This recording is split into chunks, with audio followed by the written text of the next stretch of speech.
최근 한국과 중국, 러시아 그리고 미국을 중심으로 이슈가 되고 있는 대한민국 외교 정책과 신냉전 체제에 대해 바로 챗GPT에게 물어보았습니다. 이에 대해서 챗GPT는 다음과 같이 우리에게 이야기해 주었습니다. 2023년 4월 10일 미국 국가정보부인 CIA의 용산 대통령실 NSC 도감청에 대한 의혹이 제기되면 언론을 통해 일파만파 이슈화되기 시작했습니다. 윤석열 정부의 대일 외교성과 참패와 굴욕적인 외교라는 국민들의 반발이 여론을 뒤덮고 있는 가운데 최근 국빈 방문 자격으로 12년 만에 방미를 앞둔 상태였기 때문에 미국의 도감청 의혹은 큰 충격으로 국민들에게 다가왔습니다. 하지만 대통령실 국가안보실에서는 이에 대한 모든 정보는 사실이 아니며 유출된 기밀문서는 위조되었다고 반박하였습니다. 윤석열 정부의 한미 관계에 이상이 없음을 시사하면서 방미를 앞두고 한미 관계 흠집이 나지 않도록 최선을 다하는 모습이었습니다. 이미 미국 CIA 도감청 의혹은 전 세계에서 모두 다 알고 있는 사실로 유럽연합에서도 독일, 프랑스를 넘어 많은 나라들로부터 미국 정부의 항의가 빗발쳤던 것이 사실이었습니다. 이러한 사실을 뒤로한 채 대한민국 정부는 미국과의 관계에만 매몰되어 도감청 의혹에 사실 유무는 뒤로하고 무조건적인 미국 감싸안기에 바쁜 모습을 보여주었습니다. 그렇게 도청된 기밀문서는 온라인과 인터넷을 통해 전 세계로 유포되었고 그 기밀문서에서는 독일과 폴란드로 우회하는 우크라이나 포탄 지원 계획인 군사 정보가 유출되었습니다. 우크라이나 전쟁 1년이 넘는 시점에 우리나라 정부의 기조는 우크라이나를 지원하고 돕는 대신 실질적인 국방 지원 및 전쟁에 필요한 무기 수출, 군사 지원은 반대해온 상태였기 때문에 이번 기밀문서 유출 내용은 매우 엄중하고 심각한 상태의 내용이었습니다. 그래서 오히려 보수 언론 등에서도 윤석열 정부 국가안보실에 허위 위조되었다는 사실에 힘을 실어주기도 하였습니다. 그러나 이 모든 도청된 군사 기밀문서가 사실로 드러나면서 미국도 뒤늦게 사실을 인정하는 듯한 국방 대변인 담화로 유감의 표시를 발표하기도 하였습니다. 결국 대한민국은 우크라이나에 155mm 포탄 30만 발을 지원하기로 대통령실에서 독단적인 결정을 선택하면서 대한민국 국민마저도 언론을 통해 유출된 문건으로 확인할 수 있었으며 여론은 차갑게 식어가고 있는 실정입니다. 이렇게 우크라이나 전쟁에 절대 참여하지 않겠다는 기존 정부의 입장이 수정 변경된 가운데 러시아 정부도 이에 발끈하고 나서 대한민국 정부를 향해 날선 반응을 내비쳤습니다. 페스코프 크렘린궁 대변인은 현지 시간 19일 기자들과 전화회의에서 한국은 러시아에 대해 비우호적 입장을 취했다며 우크라이나에 대한 한국의 무기 지원은 전쟁에 대한 특정 단계의 개입을 뜻한다며 반발했습니다. 크렘린궁에 이어 외무부도 우크라이나에 대한 어떠한 무기 제공도 반러시아 적대 행위로 간주하겠다고 경고했습니다.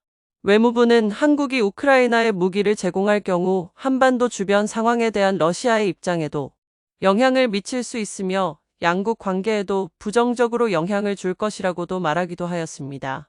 러시아가 우리나라를 직접 거론하며 무기 지원에 대해 경고한 건 지난해 푸틴 대통령의 발언 이후 6개월 만의 일입니다. 이러한 소식과 함께 러시아는 북한과의 관계를 운운하면서 북한에게 러시아산 신무기를 수출할 수 있다는 뉘앙스로 러시아 대변인과 외무부가 발표하면서 점차 신냉전 체제로의 확산 위기와 한반도의 긴장 분위기가 현재 누구로부터 시작되었는지 고민하라고 언급했습니다.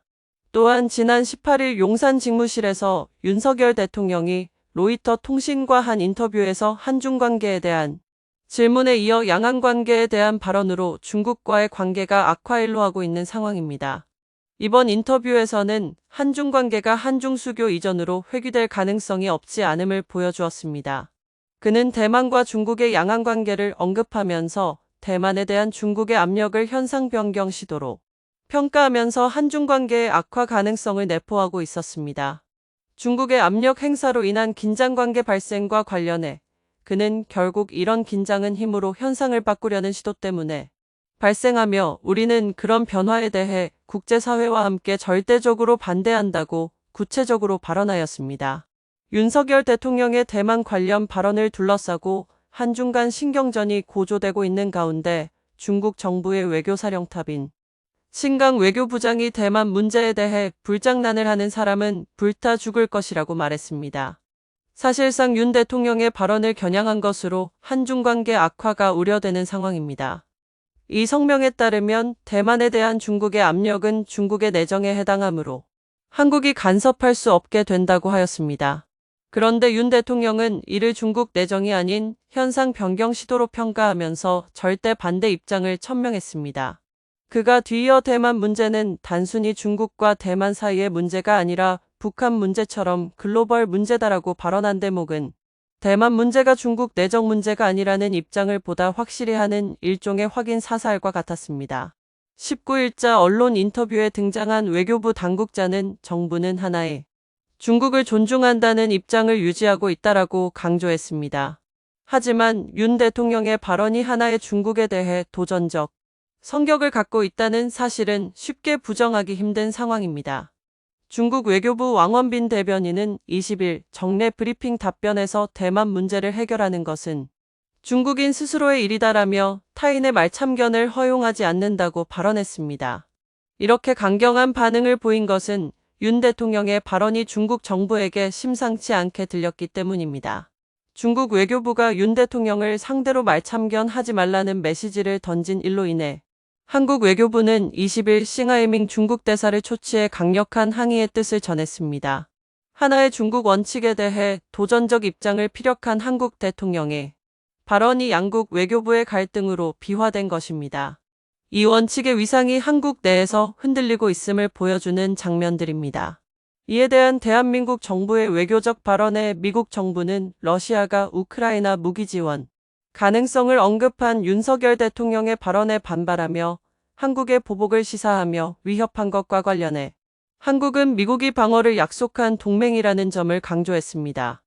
존 커비 국가안보회의 NSC 전략소통조정관은 현지 시간 20일에 백악관 브리핑에서 드미트리 페스코프 러시아 대통령실 대변인 등 러시아 측의 한국에 대한 협박을 어떻게 보느냐는 질문에 우리는 한국과 조약 동맹이며 그 약속을 매우 진지하게 여긴다는 점을 상기시키고 싶다고 답했습니다.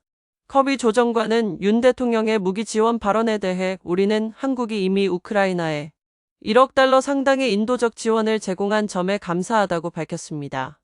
한국이 공개적으로 우크라이나를 지지하고 러시아를 규탄해온 점에도 감사를 표하고서 한국은 훌륭한 동맹이자 친구다라고 말했습니다. 또 이번 주 예정된 윤 대통령의 국빈 방미를 기대한다면서 두 정상이 인도태평양뿐 아니라 유럽과 우크라이나와 관련된 다양한 도전에 대해 논의할 것이라 의심치 않는다고 밝혔습니다.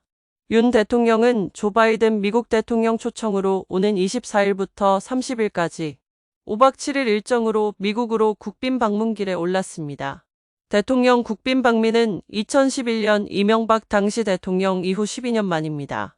윤석열 대통령 이번 방미 일정을 통해 세계 이목이 집중되고 있는 가운데 중국과 러시아, 유럽과 북한까지 방미 상황을 예의주시하고 있는 상황에서 문제없이 좋은 성과와 외교적 참사가 아닌 외교적 실익을 기대하고 있습니다.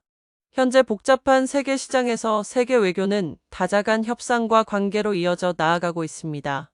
이는 다자간 자국의 이익 외교가 절실히 필요하며 상호 간의 존중과 이해 그리고 타협 속에서 자국의 이익을 중심으로 외교적 성과를 위한 협력이 우선시 되어야 합니다. 현재 대한민국 윤석열 정부의 외교는 다자간 외교가 아닌 단방향적인 일방적 외교 정책을 표방하고 있습니다. 나 그리고 너라는 식의 단방향식 단일화된 이분법적인 외교 방식은 7, 80년대 당시의 냉전체제를 불러일으킬 수 있는 위험한 외교 전략이 되고 있다고 전문가들이 지적하고 있습니다. 이렇게 챗GPT와 함께 최근 대한민국 외교 정책과 신냉전 체제에 대한 중요한 소식을 살펴보았습니다. 여러분에게 빠른 소식과 정보를 제공하도록 최선의 노력을 다하겠습니다. 더 좋은 정보와 소식을 원한다면 구독과 좋아요 부탁드리겠습니다. 오늘도 이슈고를 시청해주셔서 감사합니다.